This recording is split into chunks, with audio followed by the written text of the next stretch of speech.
Yeah, ladies and gentlemen, you see, the video of Senator Okpebholo speech in respect to Peter Obi has been trending for over 2-3 days, and a lot of reaction and counter-reaction has been trooping in from all parts of the country. Some are gaslighting the Igbos, some are gaslighting the Edos, some are trying to paint a narrative and all of that.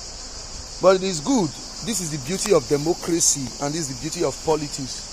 First things first, for whatever narrative people are trying to paint on the speech of Senator Okpebholo as regards to Peter Obi,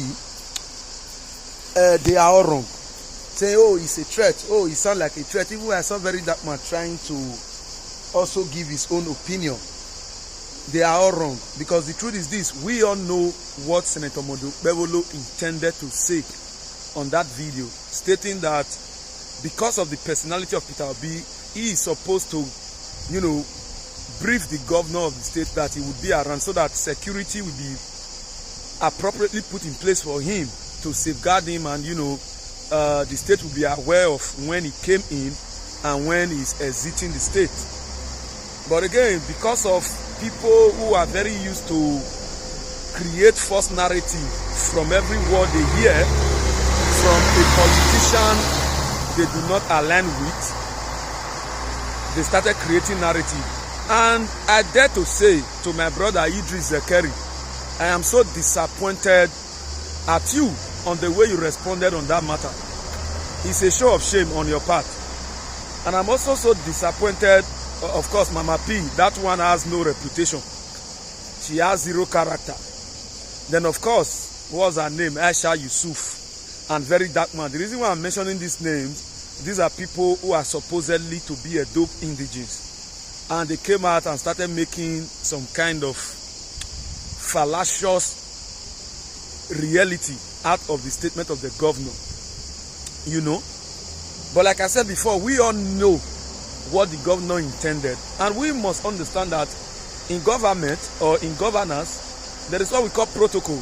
Peter Obi is not someone who is a novice to these things. He was once a governor, and he understands the protocol that is applicable to you visiting a state. A lot of people are saying, oh, Peter Obi is a citizen of those states, of Nigeria rather, that nobody can tell him where to go and where not to go. You are very correct, but again, you are not also correct in the sense that Peter Obi is not just a regular citizen. Peter Obi is a presidential candidate, or was a presidential candidate for the last presidential election, and he had a lot of supporters across the state, and also he has a lot of opposition across the state. And if you, his supporters, are not interested in his security, that is left for you. Let us assume, as Peter Obi came, the way people are trooping him to see him, trooping him to greet him and all of that, there was a stampede and somebody got severely injured or even lost his or her life. What would we be saying? When the governor said Peter Obi shouldn't come if he doesn't have a clearance, he was not trying to ban him from entering Edo. He was only trying to tell him to follow due protocol. And to Governor Okpebholo and his SSAs like the Egogo and the Non Mind Them and Pastor Casey and the rest of them, please, Egogo, Non Mind Them and the rest of you, if you do not have any reasonable thing to say in promoting Governor Okpebholo, can you all just shut up your dirty trap? Because you people, the more you speak, the more you are causing damages for the governor. And we cannot continually come on social media to do a damage control for you. No. It is better to keep quiet than to speak and expose your foolishness to the world. Like the other day when the governor commissioned those state, what they call it, the buses, what they call it, a Edo line or something like that. You people came out to say, oh, this one is APC bus, so no PDP member should hear you. Are you okay? What type of statement is that? What type of statement is that? I mean, from often at time, you people have been saying so many nonsense. Can you people just shut up? I understand that when the election just aired and Governor Okpebholo was declared winner, I knew this your shenanigans was just to make those who didn't win election feel bad. Election is over. This is time for work, and this is reality.